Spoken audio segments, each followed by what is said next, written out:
Well, would you look at that? I guess it's finally anime o'clock. This is actually one of two outstanding anime requests I've been putting off for a short while, and I knew given the option that I'd definitely rather tackle this first than Danganronpa. Danganronpa?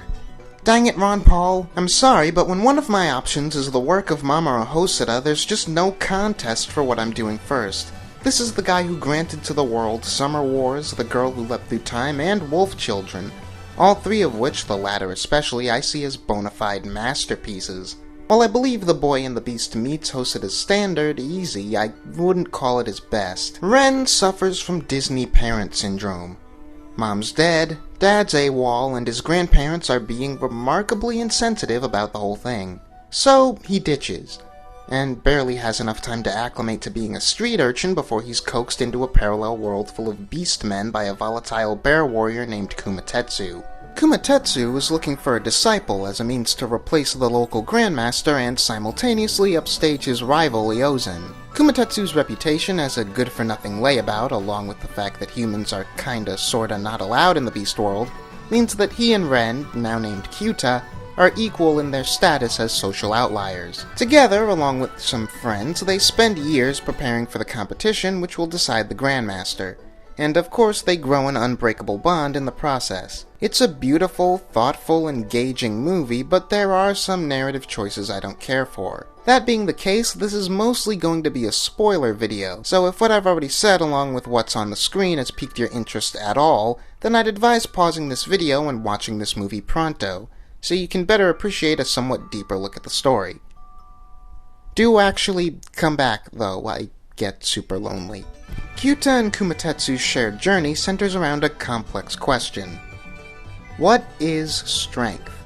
Kumatetsu spends the beginning of the film telling Kyuta that the only way to become strong is by standing on your own, as that's the way he himself grew up. In the case of both of them, however, it quickly becomes clear that strength is learning to be okay with relying on other people, even as you put on a big outward show about how that's not what you're doing. Through the movie, it's both told and shown time and again that it's only when supporting each other that Kyuta or Kumatetsu exhibit improvement, the ability to win. From his first fight to his last, Kumatetsu only gets where he is by relying on Kyuta, and by the climactic battle, Kyuta only wins once Kumatetsu has transformed himself into a literal tool of support for him in a very similar way.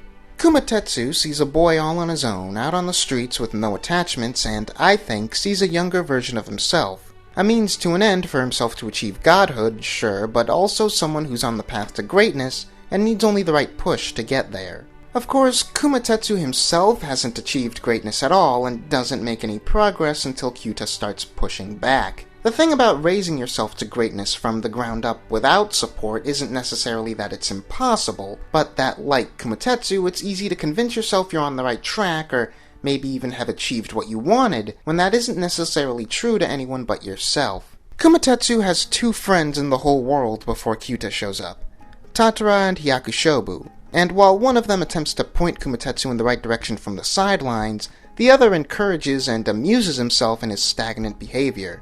Neither of them challenge Kumatetsu the way Kyuta does, and a challenge is what he needs to display how out of sync he is with his own goals. Iozan also challenges him, and it can be inferred that it's only through their rivalry that Kumatetsu isn't even worse off. We never really get to see what the relationship between these three was like before Kyuta came into the picture, and yet once he does, I think we have enough evidence to assume that his presence brought about some kind of shift among the three of them. Tatara, for instance, starts challenging both Kumatetsu and Kyuta, taking a real dislike to the latter almost immediately. Despite being someone who, as stated earlier, seems to enjoy fueling Kumatetsu's rash decisions, Tatara tells him that training Kyuta would be a fruitless endeavor since there's no way the boy could ever be strong enough to be worth their time. Tatara still gets a few laughs out of seeing the boy train, but importantly he levels with Kumatetsu. Kumatetsu's response, of course, being to stubbornly go ahead with training Kyuta.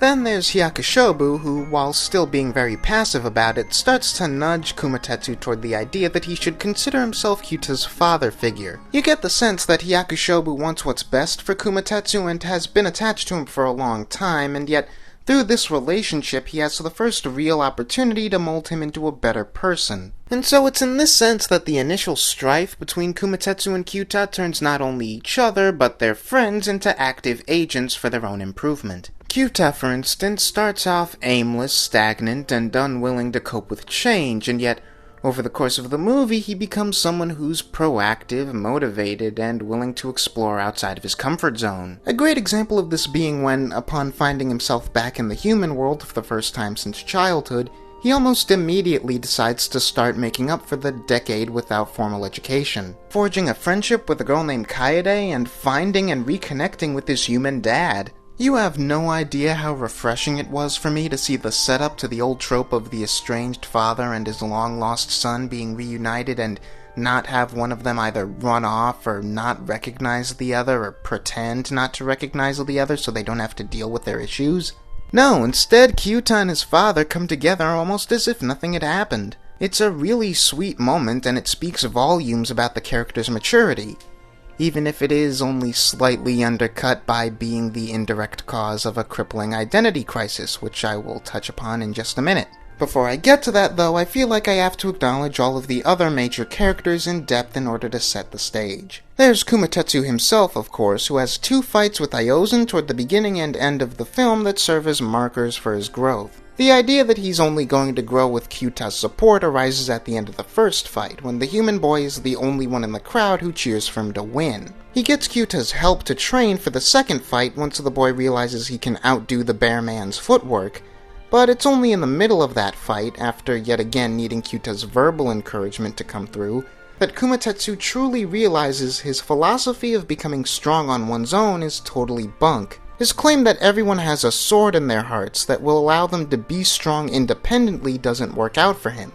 And after accepting help outside of himself that allows him to become truly strong and basically achieve godhood, he's able to return the favor and become the literal sword in Kyuta's heart right when he needs it. It's admittedly a simple arc, but I think a very effective one, and I can't really sympathize with all of the criticisms that I occasionally hear that Kumatetsu wasn't in this movie enough. On that note, though, let's talk about Kumatetsu's counterpart, Iozan, and how he's probably a far worse father figure than Kumatetsu.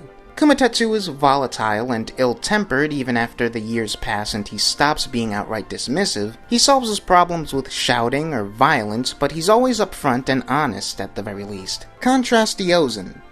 The few examples we get of his fatherhood paint him as deceptive almost to the level of cowardice, and rarely do we even see him interact with his children Ichirohiko and Jiromaru. He's played up as Kumatetsu's perfect opposite, i.e. perfect in all the ways that Kumatetsu is imperfect. He's calm, professional, gentle, and yet by extension we get a very impersonal vibe from him until the reveal that Ichirohiko was taken from the human world as a baby. You could argue he's trying to do what many parents do and lead his children by example, and while that's definitely a good idea, the extent to which it works with either of his kids is beyond debatable, because he isn't open enough with them to grow as they do. Ichirohiko we'll get to in just a second, but even from childhood, Jiromaru only values strength and holds absolutely no sympathy in his heart for anyone who couldn't beat him in a fight. Granted, this is really kind of an absence of evidence of absence argument, where I feel like Iozan's lack of interactions with his kids is what bred this kind of thought process in them to begin with.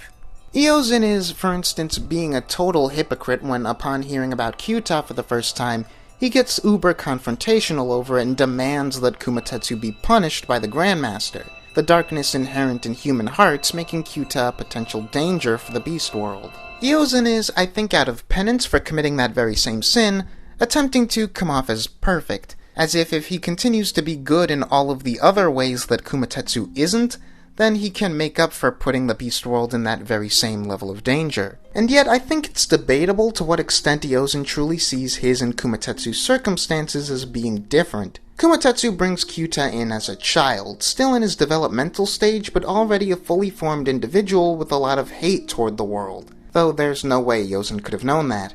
Iozan brought Ichirohiko in at an early enough stage that he could easily be convinced he was a product of the beast world. Iozan had put so much work into convincing his son that he was a boar like him that, in his own mind, that's essentially what he'd become. Iozan was, in a sense, assuming that humanity's darkness was the product of nurture rather than nature, and that his son had nothing to worry about on account of growing up amongst good stock in a better world with no knowledge of what he is. Of course, the darkness in one's heart isn't just a matter of environment, but a trait inherent to individuals that has to be acknowledged and tempered rather than ignored.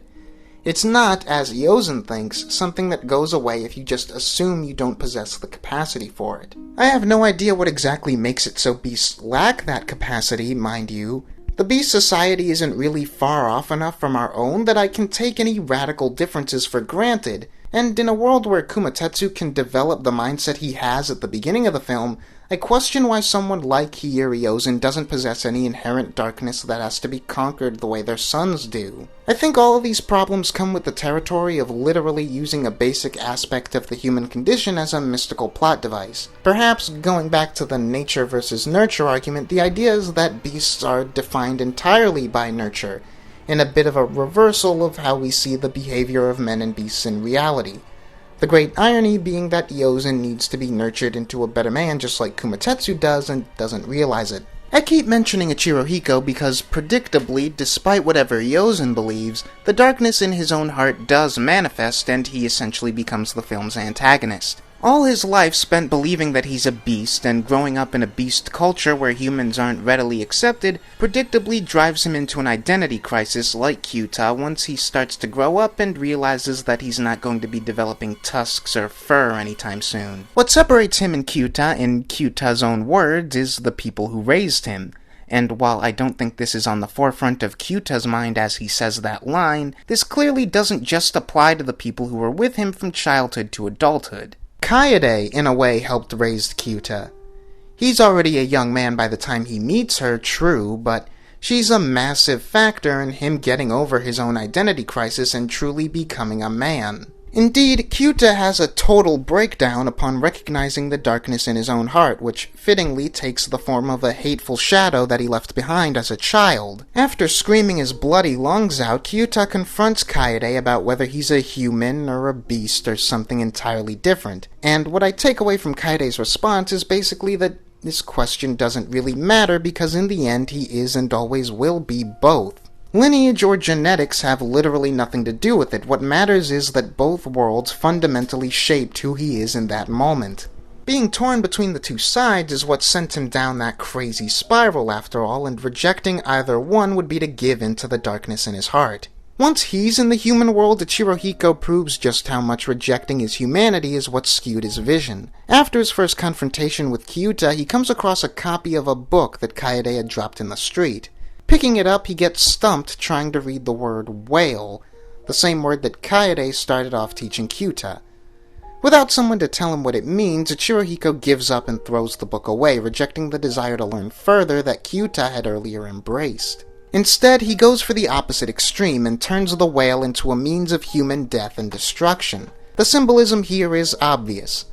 Much like Kaede's interpretation of Moby Dick, Kyuta faces the whale and, by extension, Ichirohiko, as a reflection of himself, and his self-actualization comes with defeating it. Kyuta faces the same insecurity as Ichirohiko, being pulled between two worlds, and while it's easy to say that his sense of curiosity or determination is what gives Kyuta the edge, or maybe even just the fact that he had a connection to the human world to begin with, he left when he was 9 after all, and Ichirohiko was taken as an infant.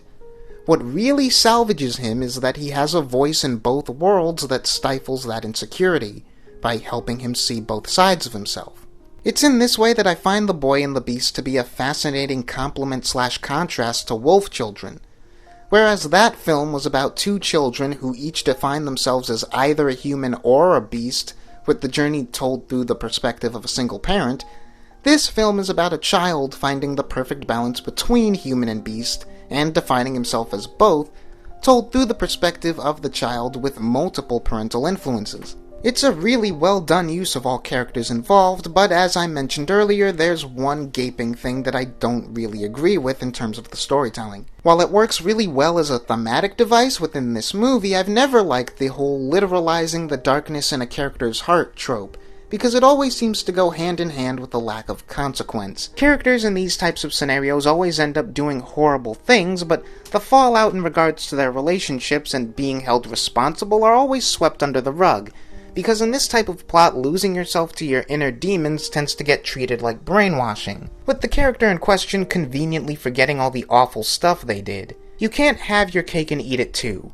You can't say that Ichirohiko's selfish, destructive behavior was the result of a whole lifetime of pent-up envy and insecurity, only to then act like there's nothing wrong with him after the big CGI whale that represents those things is blown away with a sword. It's such a trite way to avoid placing accountability on a character who needs to own up to his issues and grow and learn from them the way Kyuta did. As if to rub salt into the issue, there's a news report regarding Ichirohiko's climactic rampage that says all the injuries involved were minor. Yet we clearly see dozens of people in cars and trucks as they get crushed and blown up by him. I'm not saying we needed to suddenly start following Ichirohiko as he performs penance for his actions. He's ultimately just a tool to tell Kyuta's story. But this character has killed or harmed tons of people, and it bothers me a lot that the movie goes out of its way to paint him as innocent of any real wrongdoing by the end. Speaking of effective thematic devices that don't really work as characters, there's Kyuta's parents. Kyuta's birth dad is really just there to be a more overt parallel to Kumatetsu and a symbolism of the struggle between the two worlds in a way that Kaede can't really accomplish. Word of Hosoda is that Kyuta's long-dead mom somehow reincarnates as this little ineffectual white rodent mascot that follows him throughout the movie. It has an impact in one scene, drawing Kyuta's attention to a bookmark given to him by Kaede and reminding him of his human connections just as he's about to give into the darkness in his heart and impale Ichirohiko as penance for doing the very same to Kumatetsu. The issue is that's a thematic beat that I don't really think needs the little mouse there in order to happen, and that combined with weird moments where Kyuta outright hallucinates his dead mom sitting next to him or something feel like afterthoughts. Honestly, both parental figures feel like afterthoughts, as if you have to put them in the story somehow given this setup, and yet there's already a character there that's serving both of their thematic function. Of course, while I do believe that these are all noteworthy problems, I don't think that they at all break this story. And let's be honest, even if they did, there's plenty of other reasons for you to sit down and watch this movie. The animation, as you can expect from a Hosoda joint, is drop-dead gorgeous.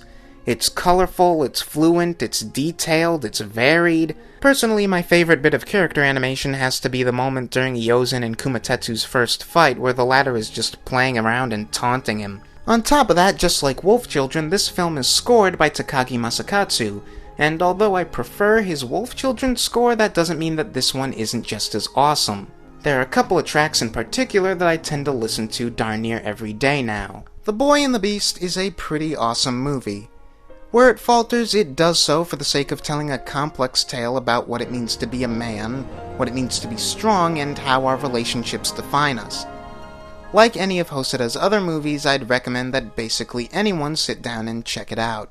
Well, that took a whole lot longer than I wanted it to, and as alluded to earlier in the video, I have an entire TV season's worth of Japanimation to watch and judge on top of everything else. With college starting soon, my upload schedule might possibly get even wonkier than it already is, so please bear with me. But hey, if you liked this video, then you can press that like button that tells me you liked it. You can also subscribe for more similar videos coming hopefully soon. Or if you want a quick fix right now, you can click these links on the screen and in the description to go to some of my older videos. Hopefully they suit your taste just as much as this one did.